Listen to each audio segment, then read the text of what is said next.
네, 잠잠하던 미세먼지가 다시 기승을 부리기 시작했습니다. 주말인 오늘 중부지방은 미세먼지 농도가 평소보다 3배 이상 높을 것이라는 예보인데요. 자세한 미세먼지 전망과 함께 단풍 현황까지 알아보도록 하겠습니다.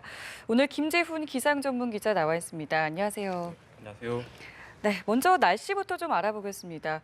오늘 아침에 이제 나올 때 보니까 바람이 그렇게 찬 것 같진 않은데 이번 주말 날씨는 좀 어떤가요? 네, 한동안 우리나라 상공에 찬 공기가 머물렀었는데 이러면서 예년보다 쌀쌀한 날씨가 이어졌었습니다.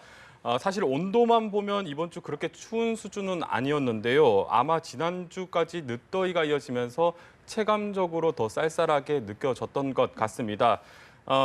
어제부터 이 상층의 찬 공기들은 점차 물러갔습니다. 오늘 아침 기온이 평년을 웃돌고 있고요. 낮에도 하늘에 구름이 거의 끼지 않고 있기 때문에 서울과 대전이 25도, 광주가 26도로 기온이 꽤 올라갑니다. 그런데 내일은 비 소식이 들어 있습니다. 서해상에서 비구름이 다가오는데 오전에 남부지방부터 비가 시작이 되겠고요. 낮에는 대부분 지방으로 확대될 것으로 보입니다. 양은 남부지방에 최고 40mm, 그 밖에 충청과 경기는 20mm, 서울은 5mm가 예보가 돼 있습니다. 아마도 서울은 비가 거의 내리지 않거나 아주 적은 양의 비가 내릴 것으로 예상이 되고 있습니다. 그리고 이번 주 강원도 쪽으로 단풍 구경 많이 가실 것 같은데 속초 등 강원 영동 지방에는 비 소식이 없습니다.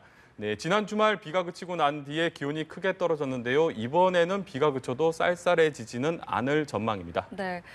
오늘 날씨만 봐도 참 좋은데요. 지금 가장 큰 문제는 미세먼지 아니겠습니까? 현재 상황 좀 어떻습니까?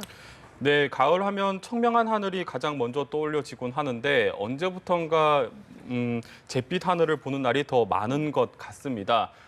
사실 오늘 전국에 구름이 거의 끼지 않기 때문에 먼지만 아니라면 모처럼 청명한 전형적인 가을 날씨를 만끽을 할 수가 있었을 텐데 좀 참 아쉽습니다.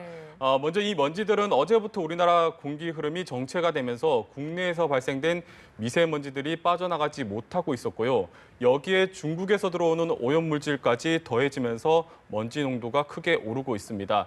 특히 오늘 아침에는 먼지가 안개에 뒤엉키면서 가시거리가 수백 미터까지 떨어진 지역이 있을 정도로 시야가 탁한 곳도 많았습니다.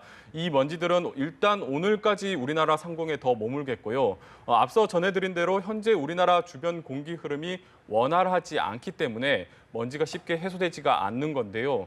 오늘도 수도권과 충청 등 중부 지역과 호남 등 서쪽 지역을 중심으로 미세먼지 농도가 나쁨 단계까지 오를 것으로 예상이 되고 있습니다. 특히 머리카락 굵기의 20분의 1 수준인 초미세먼지 농도가 이미 나쁨 단계까지 올라와 있습니다. 외출하실 때는 각별한 주의가 필요합니다. 호흡기 약하신 분들은 물론이고 건강한 사람도 마스크를 챙기고 장시간 야외 활동을 하지 않는 것이 좋겠습니다. 아마도 이번 먼지는 내일 비바람과 함께 씻겨나가면서 해소될 것으로 예상이 되고 있습니다. 그런데요, 이 다음 달부터는 또 미세먼지가 더 심해질 거라는 예보가 있던데요. 어떻습니까?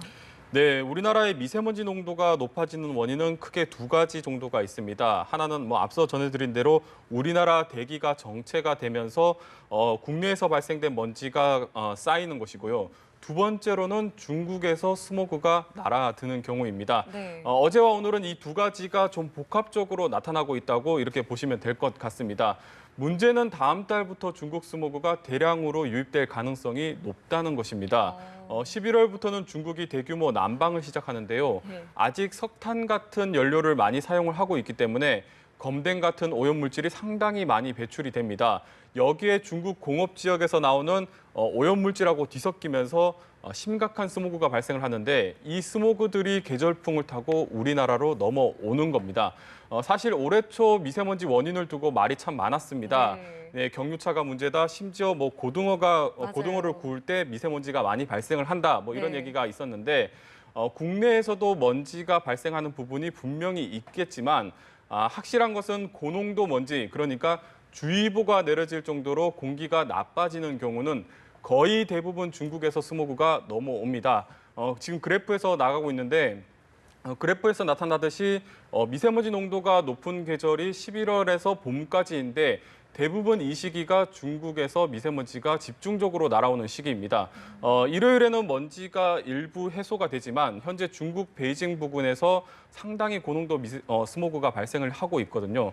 즉 이 얘기는 다음 주에도 바람길만 맞으면 언제든지 우리나라로 먼지가 날아올 수 있기 때문에 미세먼지 농도에는 좀 앞으로 좀 정보를 잘 확인할 필요가 있겠습니다. 아, 네, 그렇군요.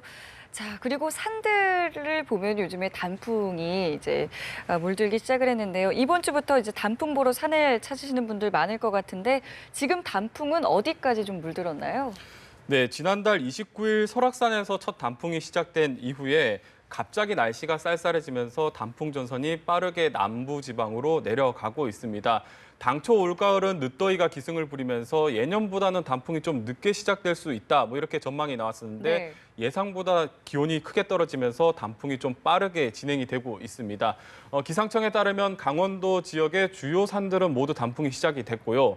속리산과 한라산이 이틀 전부터 단풍이 시작됐고 어제는 계룡산에서도 단풍이 관측이 됐습니다. 아마 이번 주말에는 북한산에서도 첫 단풍을 볼 수 있을 것 같습니다. 그 밖에 내장산과 팔공산 같은 단풍으로 유명한 산들도 다음 주 중반쯤이면 울긋불긋 물들기 네. 시작을 할 것 같습니다. 보통 단풍은 물들기 시작하고 2주 정도 뒤면 절정에 이르는데요. 가장 먼저 단풍이 시작된 설악산은 다음 주 20일쯤이면 절정에 이르겠고요. 그 밖에 중부지방은 이달 말, 남부지방은 다음 달 초면 절정의 단풍을 볼 수 있겠습니다. 올해 단풍은 빛깔이 참 고울 것으로 예상이 되고 있습니다. 단풍은 일교차가 크면 단풍색이 더 선명해지는데 네. 올가을 날씨가 일교차가 상당히 크기 때문에 단풍색이 참 고울 것으로 예상이 되고 있습니다. 단풍놀이도 좋지만요. 하지만 무엇보다 가장 중요한 건 이제 안전일 텐데요. 저희가 산행을 할 때 좀 주의해야 할 점들이 있다면 뭐가 있을까요? 네, 해마다 단풍철에는 많은 분들이 산을 찾다 보니까 산악사고가 급증을 합니다. 실제로 통계에서도 산악사고의 3분의 1 정도가 이 가을철에 집중된다고 하는데요. 예쁜 단풍을 즐기는 것도 좋지만 무엇보다 안전한 산행이 될 수 있도록 각별한 주의가 필요하겠습니다. 먼저 산에 오르실 때는 본인 체력에 맞는 등산로를 선택을 해서 무리해서는 안 되겠고요. 네. 당연히 정해진 탐방로만 이용을 해야 되겠고 가파른 바위는 좀 되도록이면 피하는 것이 좋겠습니다. 또 요즘 해가 떠 있는 시간이 상당히 짧아졌습니다. 네. 날이 저물고 실족 사고가 위험이 커지기 때문에 반드시 해지기 2시간 전에는 하산을 완료를 해야 되겠고요. 아무리 날씨가 좋다고 하더라도 너무 가벼운 옷차림으로 산을 찾지는 말아야겠습니다. 일교차가 워낙에 크기 때문에 보온할 수 있는 겉옷을 챙기셔야 되겠고요. 요즘 주요 산들은 곳곳에 119 구조 위치 표지들이 있습니다.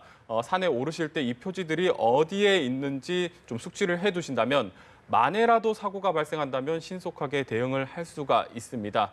마지막으로는 산불에 조심을 해야 됩니다. 이미 한라산에는 건조 경보가 내려져 있을 만큼 상당히 메마른 날씨가 이어지고 있기 때문에 작은 불씨라도 관리에 좀 잘 하실 필요가 있겠습니다. 네, 알겠습니다. 지금까지 김재훈 기상전문 기자와 이야기 나눠봤습니다. 고맙습니다.